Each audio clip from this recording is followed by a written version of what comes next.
How y'all doing? My name is Johnny Porter. I'm in clinical exercise physiology, and today I'm going to be going over how blood travels throughout the heart and how electrical impulses travel throughout the heart.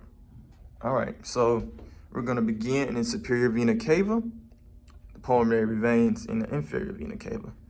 So blood is going to come through the superior vena cava, it's going to come through the inferior vena cava and fill up this right atrium. This right atrium right here is going to fill it with blood, and attached in between this right atrium and the right ventricle, you're going to have the tricuspid valve. Okay? Blood is going to fall through the tricuspid valve into the right ventricle. When there's enough blood in the right ventricle and it's ready to contract, it's going to contract and it's going to go through this pulmonary valve right here. This pulmonary valve is a pulmonary artery. Difference between an artery and a vein is an artery is going to take blood away from the heart, okay? So now you have blood going away from the heart. Where's the blood going? The blood is gonna go to the lungs and become oxygenated. So now the blood is oxygenated, it's gonna come right back into the heart because it needs to travel everywhere else in the body. So the way it comes back into the heart are these pulmonary veins. You have these pulmonary veins which take blood to the heart, and it's gonna fill up this left atrium. Between this left atrium and this left ventricle is a mitral valve, mitral or bicuspid valve. Okay. Once the ventricle is filled up with enough blood, when it contracts, it's going to eject the blood through this aortic valve right here, which is a large artery, a major vessel throughout the body.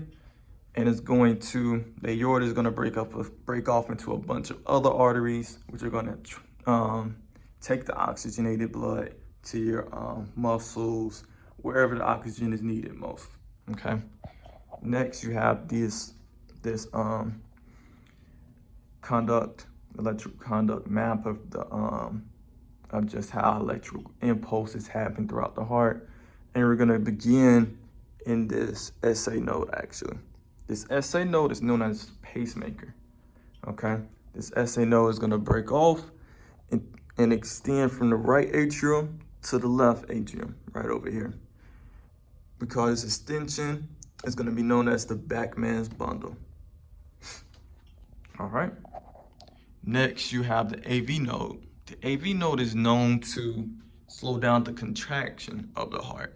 The reason it's going to slow down the contraction of the heart is because it wants to allow proper filling of the ventricles before contraction, okay? So you don't want to not have enough blood, push out. You want to have just the right amount, as much as you need. So this is going to allow proper filling of that ventricle. AV node has these His-Purkinje bundles. His-Purkinje bundles. All right, I'm sorry about that. His-Purkinje bundles are going to allow rapid conduction throughout the ventricles. As you can see, it breaks off into these right bundles and left bundles, and these are pretty much where the ventricles would be at. So they just want to allow, fast depolarization, action potentials, all of that throughout that part of the heart, just to be faster, really. And then you have these Purkinje fibers, which are going to really be the ends of these right and left bundles. And the function of those are, they can act as a pacemaker. They can act as a pacemaker, but they prefer the SA node too, because if the Purkinje is the pacemaker, that means something is wrong with the SA node. Another thing they do is they help with depolarization and contraction. Thank you.